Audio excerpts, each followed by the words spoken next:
March 30th, 1981. It was a Monday, like many spring Mondays in the DC area, overcast and cool enough to warrant wearing a jacket as a spring was ushering in the cherry blossoms and slowly but surely chasing away that bitter winter chill. The day was like any other, but not for long.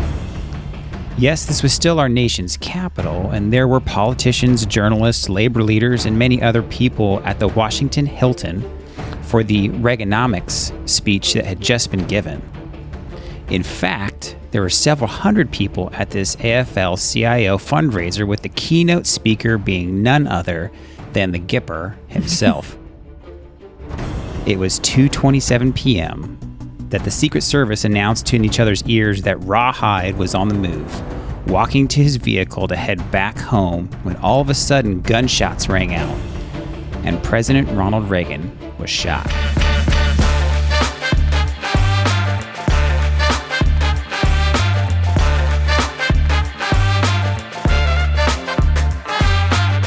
Welcome to Talk with History. I am your host, Scott, here with my wife and historian, Jen. Hello. On this podcast, we give you insights to our history-inspired world travels, YouTube channel journey, and examine history through deeper conversations with the curious, the explorers, and the history lovers out there. Now, before we get into talking about this historic event tonight that happened 42 years ago on the date today, I want to ask our listeners for reviews on Apple Podcasts, Spotify, or wherever you listen. Now that we're on YouTube with this podcast, a YouTube like or a YouTube share would be great. It really helps the show grow. And no one else is going to bring history to you like this. And the History Channel certainly doesn't do it either. That's right. That's right. We need to bring history back to the History Channel. We need to bring it back. But seriously, History Channel, give us a call, right? Chip and Joanna Gaines of the History Channel here. We'll do a whole series on location. Yeah. And interview people and show you, just like we do with this, we actually visited the location. That's right. Jen, tell us about what we're talking about tonight. So this is the assassination attempt of President Ronald Reagan. Happened 42 years ago today, 1981. And he had just given a speech in our nation's capital. And he was walking outside. And it's interesting because this Washington Hilton had made this entrance for presidential speeches. That's right. Kennedy had been there a couple of times. This was a place, they had a pretty good covering where they could let you off and then you could walk. If you see that kind of brick area, that's a walkway where you can walk inside that brick area to go and speak. So it's pretty well protected. And that's where Reagan was going to give a speech to, I think, union workers. Yeah. And Reaganomics. Yep. And he had just finished giving the speech. So he was leaving and coming out. And it was like 2:27, like you had said. It was 2:27. And he waves to some people, and over where the plaque is at is where the gunman was standing. Hinckley was standing. Yeah, so the picture that's showing right now, this is the picture, one of the pictures that I took while we were there. We were in DC a couple weeks ago. And so we went up there. It was really cold. And this Washington Hilton is still used, looks almost exactly like it did 42 years ago. So there's the plaque right there. You can see right there on our screen. And so Jen's talking over there in the better light. I'm over here behind the camera taking the pictures. And so that's I was standing right where it happened. And so you get Hinckley, who fires 6 rounds in succession. And he has a revolver, so you can only fire 6 rounds. Yep. And the first shot actually hits the press secretary, Brady. And we'll talk more about that because you get the Brady bill that will come out of this. He hits him in the head. Brady goes forward. It will impact Brady for the rest of his life. He will be in a wheelchair. The second shot hits Tom Delaney. He's a police officer. Police officer. Okay. And as he hits him in the back, he yells, "I'm hit." So it's kind of the events too that but he falls forward, and now you have a clear path to the president. Yeah. So basically, Hinckley's taken out the 2 people that kind of were in the path of President Reagan. This third shot hits Jerry Parr, and that's the person who pushes him into the limo. That's the Secret Service agent. As you can see, he's the one who has the jacket, and he's pushing him at the same time. And the shot goes actually over his head, so it doesn't really hit Jerry Parr. But the fourth one is going to hit the other Secret Service agent. That's Tim McCarthy. Yep. And he's going to hit him in the chest. So he does his job. So what happens is the two people go down. Brady is hit. He goes down. The police officer hit in the back. He says, I'm hit. I go down. The fourth shot goes over their heads, but Parr is pushing the president into the limo.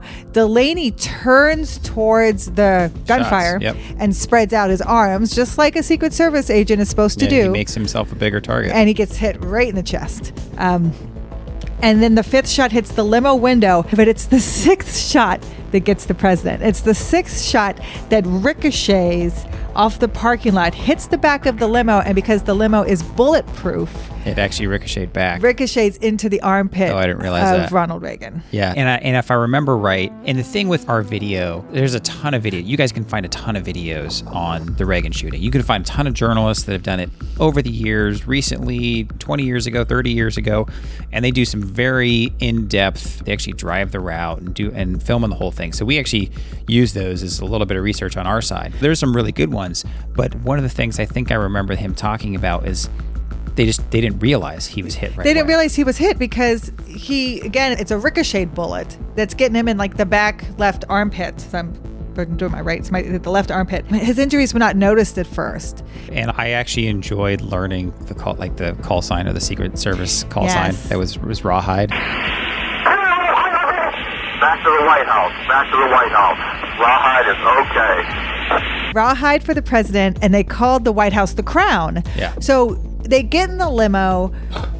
The Secret Service shoves his hands on the president to look for anything. He doesn't see any blood because it's in his back left armpit. And he goes, okay, let's head towards the Crown. So that's what you hear on the radio. We're going to Crown. But then President Reagan starts to cough up blood. Well, and the other funny thing is, too, the people on the radio are so worked up that some people forget to use the call signs. Yes. About that. Some people say, are you going to the White House? Like, he's like, going to the Crown. You want to go to the hospital or back to the White House? We're going to Crown. Yes. And then they pick the alternate location once he figures out that So he's been shot. When he starts to cough up blood, the Secret Service agent realizes right away that there's blood in his lungs, and he has to make a call. Roger, we want to go to the emergency room of George Washington. That's a Roger. Go to George Washington fast. Yeah. And he has to, and you have to say it over the radio. Yeah. So here he is telling everybody who can have access to a radio that Rawhide is going to George Washington. Yeah, and that's what he says, like, Rawhide is hit, or Rawhide is going to George Washington. Rawhide is going to George Washington. Yeah. And so that's the name of the hospital, George Washington University Hospital. So he's using the exact name. And he had to really weigh national security. Go to George Washington fast. Roger, Sergeant Barrow, please. Mark Jennings. Mark Jennings. Jennings, George Washington. Get an ambulance. Get the stretcher. The president will walk himself into the emergency room. Oh, I didn't realize that. So he does make a good show. And then as soon as he gets laid down on the gurney and they realize the seriousness of this, they don't put him under until Nancy Reagan gets there. Oh my gosh. And says something to him. And he says, I forgot to duck. So he told, I'm sorry, honey, I forgot to duck. Yeah. And so if you see on the screen here, if you're watching the live stream, you can see this is us at the emergency room. This is us at the Washington Hospital. So this is across the street. And then up here, Ronald Reagan Institute of Emergency Medicine. He goes he walks himself into the emergency room. Yeah. So they named it after him. I don't know when they did that, but it was neat. Again, just being right there, like the George Washington University Hospital. So Nancy comes in. He tells her, I forgot to duck, which I think is really funny. But one of the things I really love about Reagan, he keeps his morale up, and he keeps people around him morale up.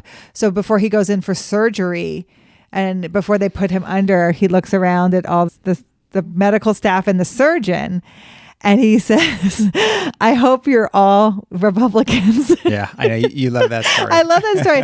And because the head surgeon, who's actually a Democrat, says, Mr. President, we're all Republicans today. Yeah. I love that a Democrat would say that to him to put his mind at ease. And it's so...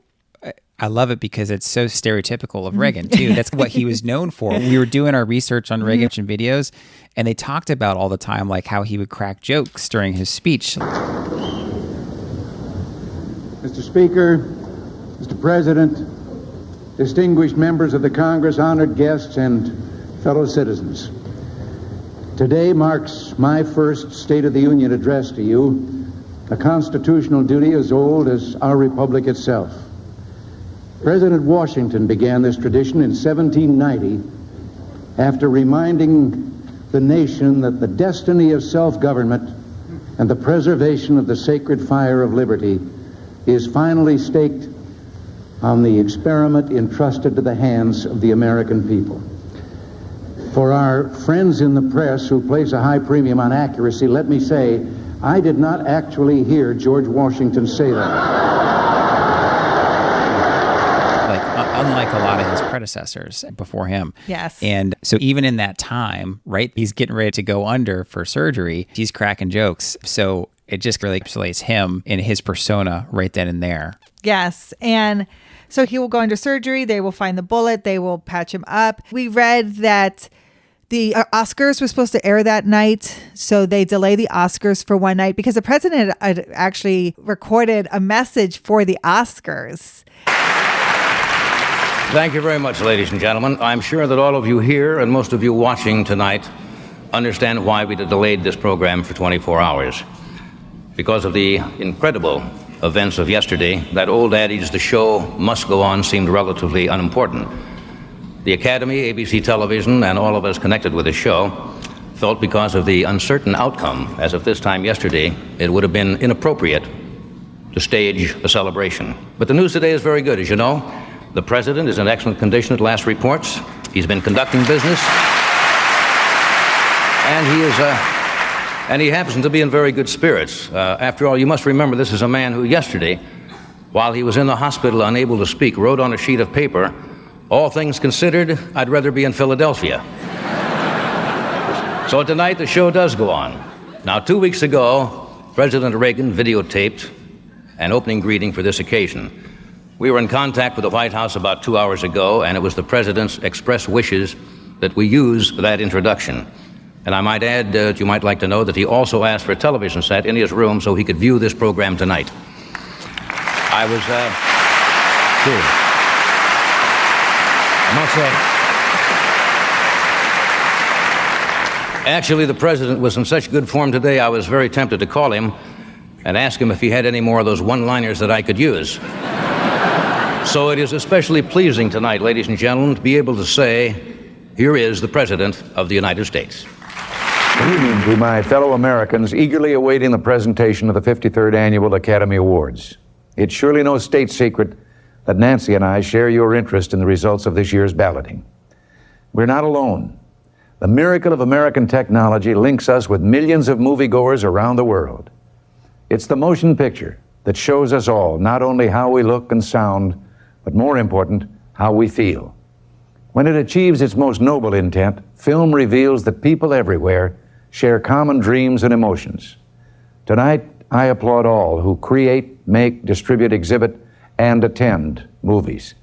I salute the Academy for the influence its work has on the world's most enduring art form.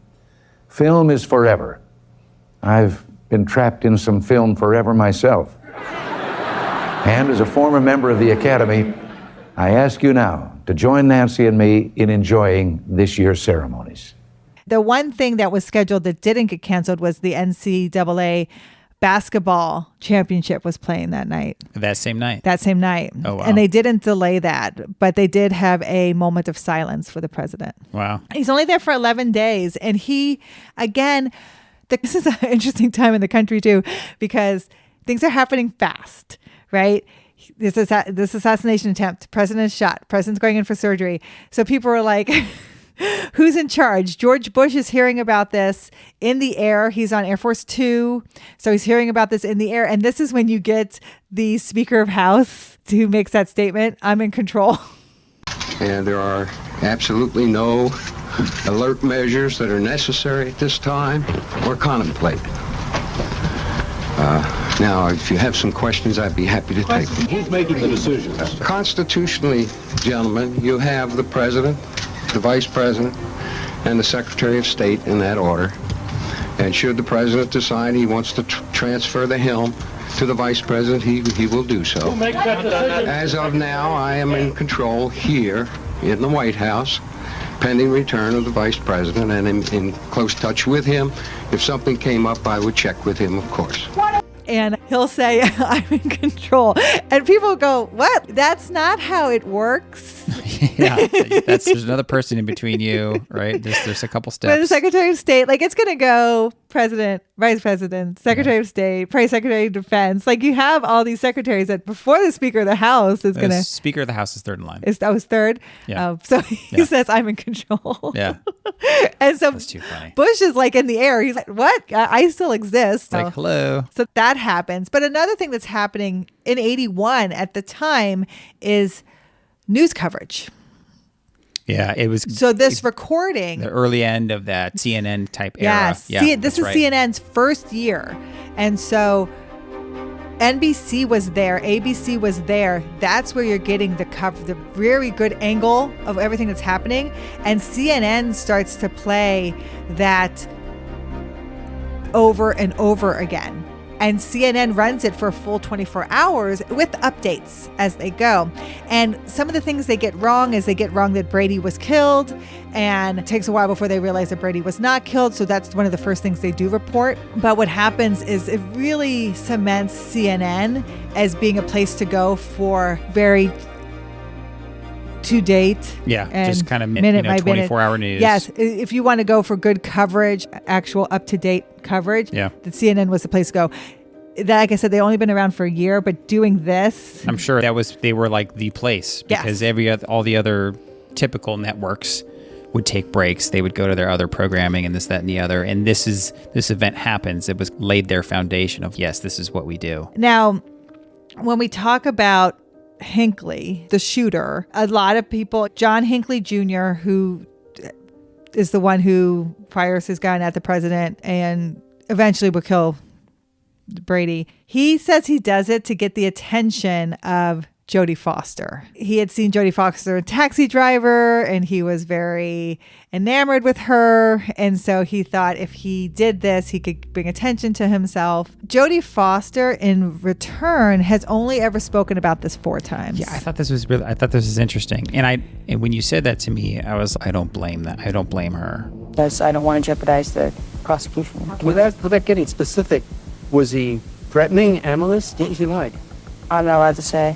I believe that it's, that the letters were assumed to have been, love type letters. When did you first realize the connection between the Hinckley and the letters and the Hinckley who shot the president? Well, how many Hinckleys do you know? Yeah, she doesn't want to give attention to him. Yeah. She doesn't want him to get what he wanted from her. So she spoke about it immediately after. She did an op-ed and wrote about it, and she spoke about it 2 other times in interviews. She's asked about it, and she commented on it. She will go out of her way to cancel interviews or walk out of interviews if they ask her about this, and she has told them that she's not going to speak on it. Yeah. To the point, like, she doesn't want to give it power. Sure. She doesn't want to give Hinckley power. Well, I can understand that.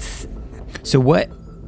for obviously Hinckley was captured. I'll be perfectly honest. I don't actually know what ended up happening to him. I know he was convicted, pled insanity. Planned insanity, which is, of course, he's insane. Yeah. I want to be like, it's kind of obvious you're insane. But because no one, I think, died.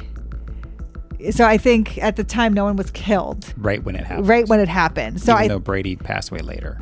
Much later. Okay. Even though nobody was killed, he could plead insanity. He was institutionalized. He was just recently released. Oh, really? And it's because the president is dead. Yeah. Now Reagan is dead and Brady. So and I think he's very limited in where he can go, and he's very watched and monitored. But yes, I'm surprised. I don't think I even realized that. I know. It's interesting. But yeah, James Brady will never recover from this. He's disabled. He will maintain press secretary for the rest of the year, but it's more of a positional title. Sure. Because he will be in a wheelchair, and it will impact his speech. And then he passes away in August of 2014. Yeah.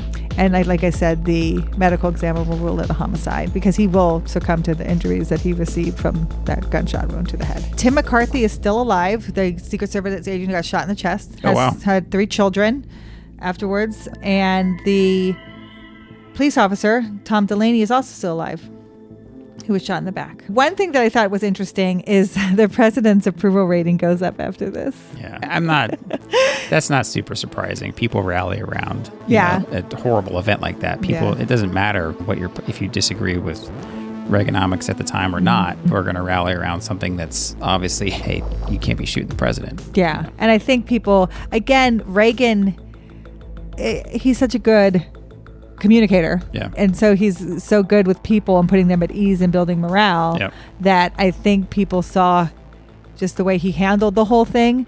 I think when he comes out of surgery, he asks, does anyone know what the shooter's beef was? He was very good off the cuff. He delivers a line well. I mean, he's an actor, right? So when you think about it, he was very good at giving speeches. Yeah. He was very good at making the country feel at ease. I remember when the Challenger disaster happens and he speaks to America. Ladies and gentlemen, I'd planned to speak to you tonight to report on the State of the Union. But the events of earlier today have led me to change those plans. Today is a day for mourning and remembering. Nancy and I are pained to the core by the tragedy of the shuttle Challenger. We know we share this pain with all of the people of our country. This is truly a national loss. He was just one of those great deliverers of an orator, basically. Another thing that I thought was interesting is the Dow Jones dips the next day, but it pops right back up after he comes out of surgery. Oh, interesting. So just a little market uncertainty. And I don't think there's been an assassination attempt on the president since him. Not that I am aware of. Yeah, not that the public is aware of, right. But there hasn't been something that was so close and the president actually got bodily harmed from. Yeah. So it was a neat story to do. But it's super fun, and we made the extra effort tonight to come on a little bit later and do this on the anniversary, even though we haven't made the video. So I know even less than I normally would, because normally I do all my learning when I'm editing those videos. To those listening, thank you for listening to the Talk with History podcast. And please reach out to us at our website, talkwithhistory.com. More importantly, if you know someone else that might enjoy this podcast or this video, please share it with them, and especially if you think today's topic would interest them. Shoot them a text, tell them to look us up. We rely on you, our community, to grow, and we appreciate you all every day. Talk to you next time. Thank you.